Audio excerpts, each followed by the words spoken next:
As a fiction editor, I'm often asked about the most common writing mistakes I see. It seems trivial, but incorrectly punctuated dialogue can make readers abandon an otherwise good book.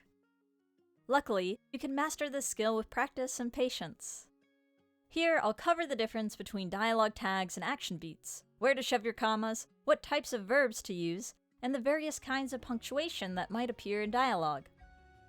I'm using the guidelines from the Chicago Manual of Style, which is the preferred style guide for fiction publishing in the United States. So keep in mind that these are the US English style conventions, which use double quotation marks for dialogue. As always, the British play by different rules, and often use single quotes, while other cultures use dashes to indicate dialogue instead. Older stories by the likes of Hemingway won't always follow these guidelines, but these are the rules for 21st century commercial fiction. And some modern authors leave out quotation marks altogether as an artistic choice. Language is malleable and forever changing. In the video description, I've linked my short cheat sheet with all of these punctuation guidelines so that you have a quick and easy reference. Commas with dialogue tags. Dialogue tags, also known as speech tags, are the phrases after, before, or in between spoken words that identify who's talking. This includes phrases like, he said, she whispered, I shouted, or they asked. You'll most often see tags right after the dialogue, like this. I don't know what I'm doing, he said. Notice that the comma is placed inside the quotation mark, with the dialogue tag, he said, appearing outside of the quotation mark, and he being lowercase. Some writers mistakenly treat these dialogue tags as separate sentences and capitalize the phrase. The incorrect way. You should really pay attention to commas. Period inside the quotation mark, she capitalized said. A comma needs to precede the dialogue tag, and that comma goes inside the quotation mark. Also, she should not be capitalized. This is because the dialogue tag is a continuation of the dialogue, and therefore part of the same sentence. The correct way. You should really pay attention to commas, comma inside the quotation mark, she, lowercase, said. With exclamation marks and question marks, leave out the comma, but keep the dialogue tag in the lowercase format. Suck my pencil. No comma, she, lowercase, shouted. Wait, what? No comma, the lowercase audience asked. Proper nouns, like character names, are capitalized in dialogue tags. Of course, comma inside, Sir Buttmudge said. When the tag comes before the actual dialogue, capitalize the pronoun, she, he, they, we, etc., as you would in a normal sentence, and use a comma before the character's speech. This comma goes outside the quotation mark. She said, comma, you should really pay attention to commas. The rules get a little more complicated for dialogue tags in the middle of speech, but if it sounds like there are two complete sentences, the dialogue tag should have a period after it, like so. Commas are stupid, comma inside, he said, period. Can't, capitalized, we move on. If it's a continuation of the same sentence, use a comma after the tag, and don't capitalize the phrase that follows. Since commas are stupid, comma inside, he said, comma outside, we, lowercase, should move on. Tags in the middle of sentences can provide a dramatic pause between statements. How about you stop, she said, or I blow your head off. When it comes to formatting dialogue, you can use a paragraph break to indicate a new speaker, as in this excerpt from Gail Honeyman's novel, Eleanor Oliphant is Completely Fine, where Eleanor talks to her doctor. What can I do for you this time, Miss Oliphant? It's back pain, doctor, I told him. I've been in agony. He still didn't look at me. How long have you been experiencing this? He said. A couple of weeks, I told him. He nodded. I think I know what's causing it, I said, but I wanted to get your opinion. The paragraph breaks make it easier to follow the conversation, because the reader knows that each new indented paragraph indicates a different speaker. As a brief review, find the 3 mistakes in this dialogue exchange. Admit that you're the killer, he shouted. I don't know what you mean, she replied, and I didn't do anything wrong.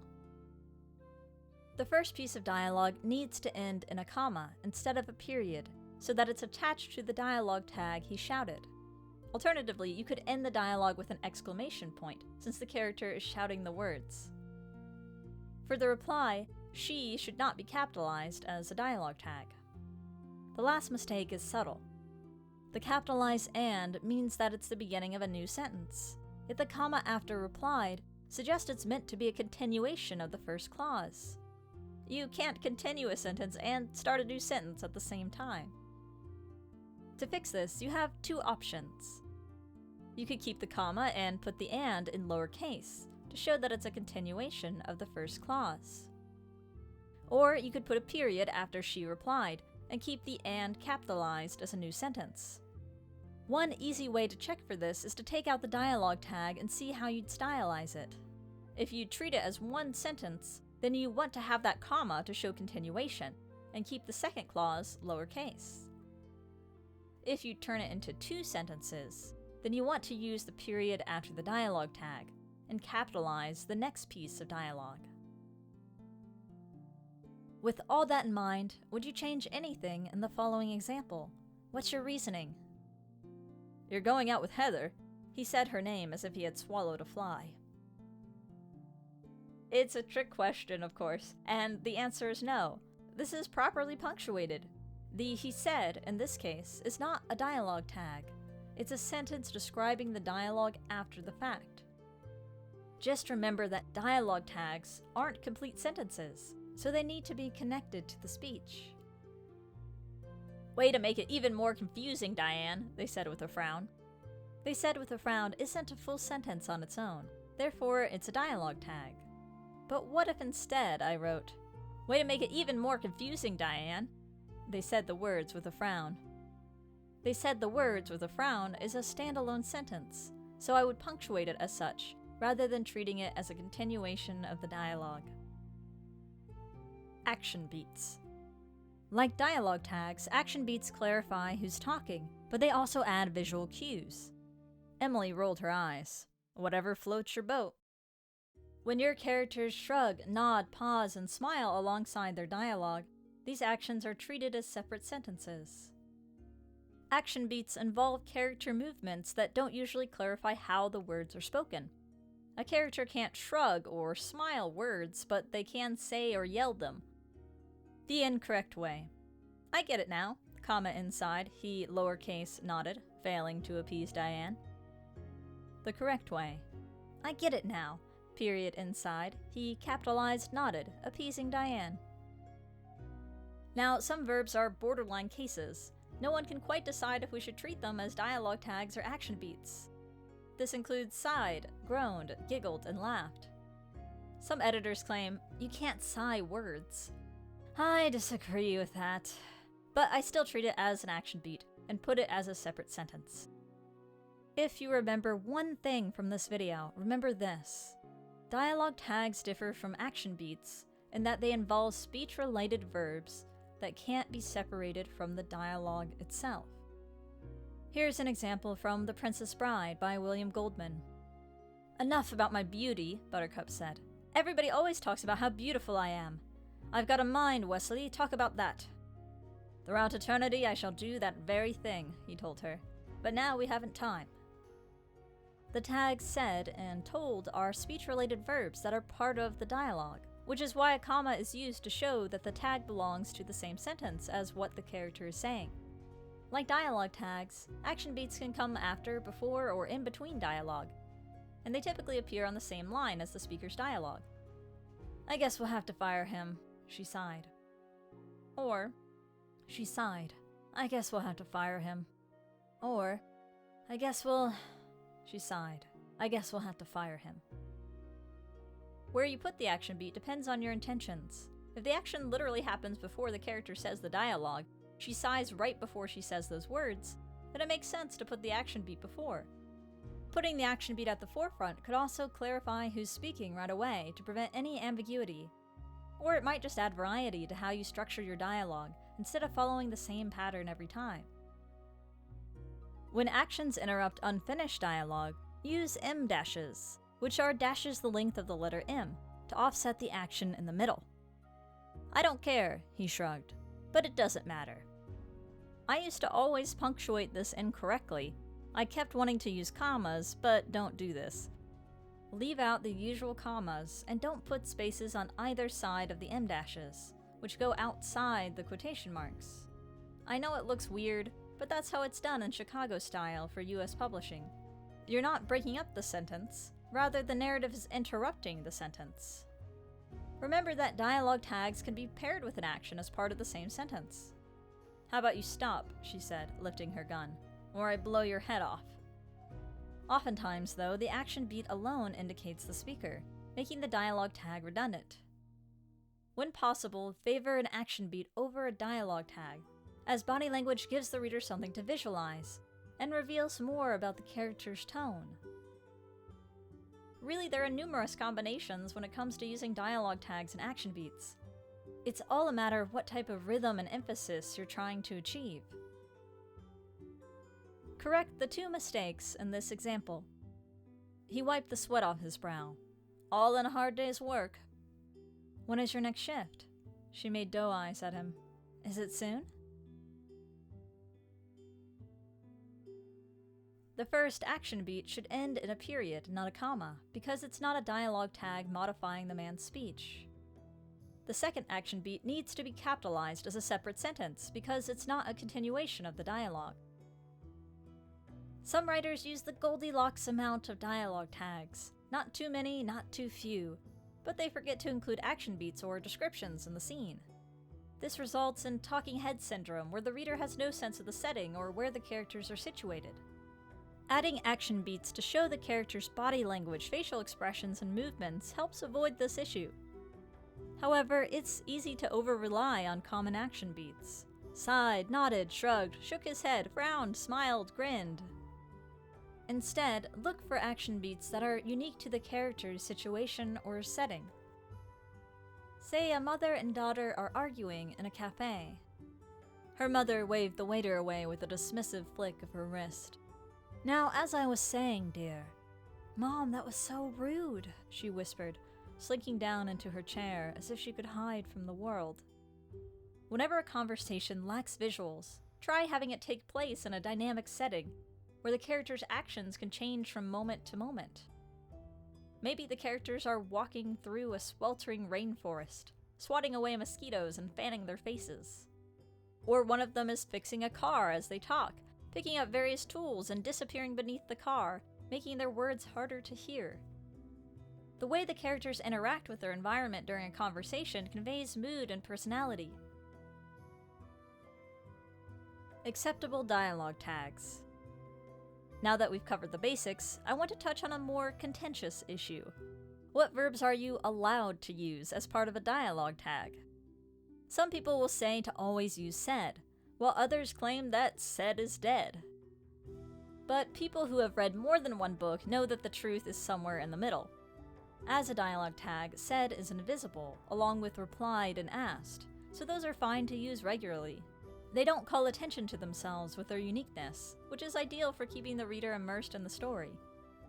Fancy dialogue tags like she reposted or he ejaculated puts too much focus on the writer's word choices rather than keeping the reader's attention on the conversation. Using said after every piece of dialogue can be just as obnoxious.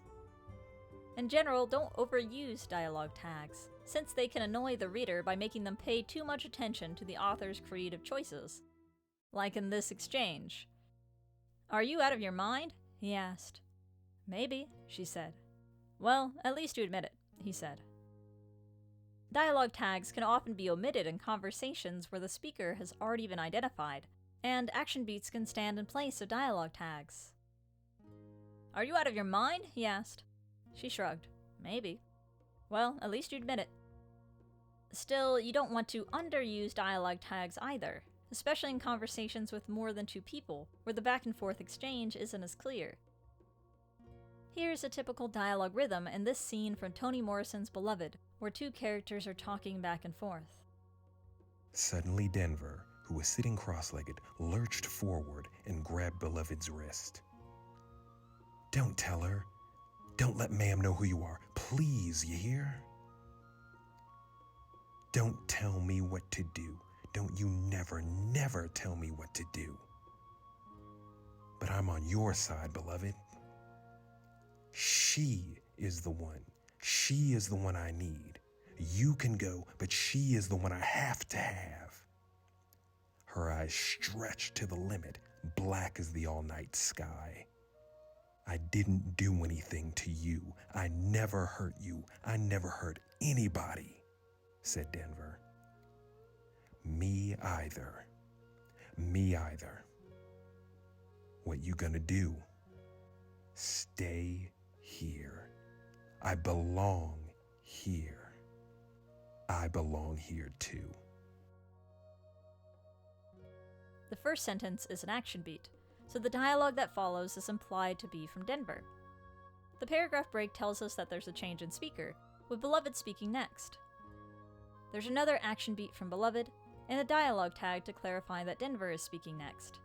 But after that, the dialogue bounces back and forth naturally without a need for dialogue tags. You can generally get away with omitting dialogue tags for about half a page before it becomes confusing or feels like the conversation is happening between talking heads with the lack of visuals. Also notice how Morrison phrases the dialogue tag as said Denver instead of Denver said. This is a style choice, and most readers won't notice the difference. When you need to clarify the speaker and you don't want to use said for the 5th time in the past page, there are some good alternatives that you'll see in many a published novel. These are often verbs related to volume or tone. Loud speech might be yelled, shouted, boomed, or cried. Quiet speech can be whispered, mumbled, or murmured. Angry speech is muttered, snapped, hissed, and snarled. Sweet speech is cooed, purred, and sang. These verbs provide additional information about how the words were said, since there's a big difference in emotion between "I love you," she whispered, and "I love you," she shouted. Dialogue tags other than said can work when they add meaning. This is why most people advise against using adverbs with dialogue tags. They're usually redundant. Writing, "What did you do?" she whispered softly, is redundant because whispered already means spoke softly.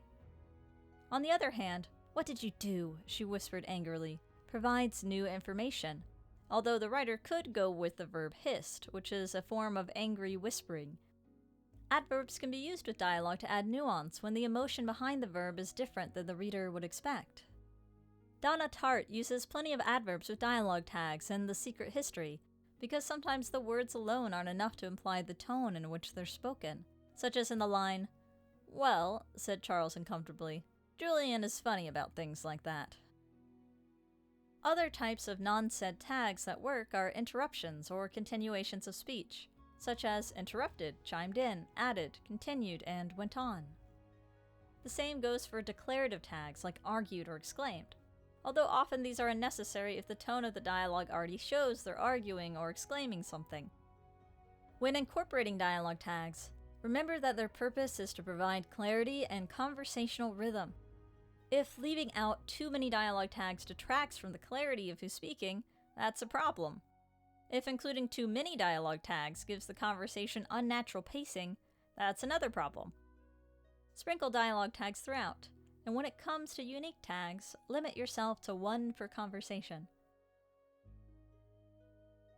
Direct address / vocatives.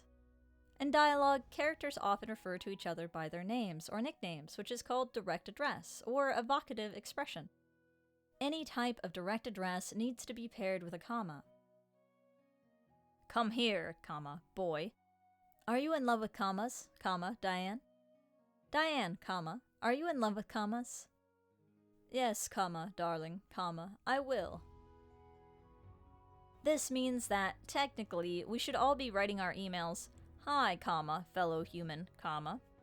Yet we tend to drop the formality in virtual communication. In our fiction, though, we can keep that comma to signify we know our stuff. Editor Louise Harnaby explains that these commas with direct address help prevent unfortunate ambiguities, and she gives 2 great examples. With vocative comma. "Let's eat, children," said a salivating Jenny. Jenny is inviting the children to eat with her. Compare that to the version without a comma. "Let's eat, children," said a salivating Jenny. Here, the children are going to be eaten. And the other example, with the vocative comma. "Shoot, Sergeant Fowler," ordered the captain. The captain wants Sergeant Fowler to take the shot. Then there's the version without the comma. "Shoot, Sergeant Fowler," ordered the captain. Now Sergeant Fowler is the one who's going to get shot. Direct address brings us to another problem, though. In real life, people don't call each other by name all that often in casual conversation. If someone uses my name too much when we're talking, I'll assume they're trying to sell me something. New writers tend to overuse character names in dialogue, making it sound unnatural. "How are you, Mom?" "I'm fine, Bethany." "But Mom, you look sad." "No, Bethany, I'll be okay." This exchange sounds much more human with just one name drop. "How are you, Mom?" "I'm fine." "But you look sad." "No, I'll be okay." It's fine to occasionally use direct address as a quick way of identifying who's speaking, rather than using a dialogue tag. But most of the time it's not necessary, and you can either omit the tags or use an action beat to show who's talking. Reading your writing aloud or having someone else read your work aloud can help you assess the naturalness of your dialogue. Commas are little demon turds that are hard to master, but I have faith in you. Now let's touch on other forms of punctuation you might encounter in dialogue. Contractions. Contractions are a hallmark of human speech. Popular ones include turning I am into I'm, you are into you're, and cannot into can't. The apostrophes in these contractions stand in for the missing letters. In everyday speech, we shorten our words to make communication faster and easier. Nowadays, you're unlikely to hear someone say, "I cannot go to the party because I will not be here." That sounds a little robotic. If your character is from the modern age or a commoner in a fantasy world, it'll sound more realistic for them to say, "I can't go to the party because I won't be here." A lack of contractions in speech can work when the author is using it to intentionally differentiate a character's dialogue, especially if the character is known for being overly formal. You'll see this a lot with wise mentor figures or royalty, who say things like, "I do not care for him." However, a complete lack of contractions in contemporary dialogue robs the story of its believability. M dashes, N dashes, and hyphens. M dashes are my favorite form of punctuation. It's just a line about the length of the letter M that's used to offset a word or clause to add emphasis. Other punctuation lines include the N dash, which is the length of the letter N, and it's rarely used except for number and date ranges, like in resumes. The hyphen is a short line used for compound words that belong together as a unit, such as when hyphenating certain paired adjectives before a noun. I'd use a hyphen in phrases like $2 tacos and a well-written book. In dialogue, hyphens indicate stuttering for specific repeated sounds. You'll see this across Courtney Summers' novel Sadie, which features a protagonist with a speech impediment. M dashes are used for interruptions and dramatic statements. If a character is cut off mid-sentence, use an M dash to indicate that abrupt shift. He blinked. "I don't know what they—" "You don't need to know," his father said. M dashes can also create dramatic pauses before a character adds on information. Do your worst, if you dare. If you want to show a sentence that's interrupted and then finished, put an M dash at the beginning of the continued sentence. "Do it," he began. The girl was already walking away. "Or don't, I guess," he mumbled. If you use Microsoft Word, the program should automatically expand 2 hyphens into a dash when you have text on either side. Memorize the keyboard shortcut for your specific operating system, or just copy and paste the M dash symbol from Google. Ellipses. The ellipsis, or plural ellipses, is the 3 dots that indicate someone trailing off as they talk. The Chicago Manual of Style uses 3 periods with non-breaking spaces between each period. There's also a space on either side of the ellipsis, if it appears in the middle of a sentence. At the end of dialogue, no space is used between the final period and the quotation mark. An ellipsis functions as a pause or a soft ending to a sentence, rather than the sharp interruption of an M dash, or the finality of a period. Usually, the character who's speaking is choosing to stop talking, rather than another character interrupting them. Ellipses suggests that the character is struggling to figure out what to say, or is overcome by emotion or physical pain. I don't know how to go on. I don't know how to go on. Ellipses are a great example of how punctuation creates sound and tone in dialogue. Be careful not to overuse them, though, because it becomes too noticeable as a style quirk. Colons and semicolons. These are two other rare types of punctuation, especially in dialogue. Colons can present dialogue instead of a comma, although it's kind of old-timey. She asked, "What are you doing?" For dialogue, a colon is only used when the tag appears before the speech, not after. A colon indicates that you're about to elaborate on what was just said. You're giving an example or clarifying a statement. You can also do this with complete statements that relate to the dialogue that follows. He elaborated on his request, "It has to be peanut butter." She threw one more question at him, "Why are you always so unreasonable?" Colons might also occasionally appear within the dialogue itself for emphasis or elaboration. "Here's the reason, I don't care." Since colons tend to call attention to themselves when used often with dialogue tags or in dialogue, I recommend including them sparingly. Semicolons can't introduce dialogue. However, like colons, semicolons can appear within the dialogue itself, although they might look a little unnatural. "I have no idea, that's not my job." Editor Sophie Plale of Liminal Pages provides a good explanation as to why. The argument against using semicolons in dialogue is that no one actually tries to deliberately convey a semicolon when they speak. That would be a bit weird.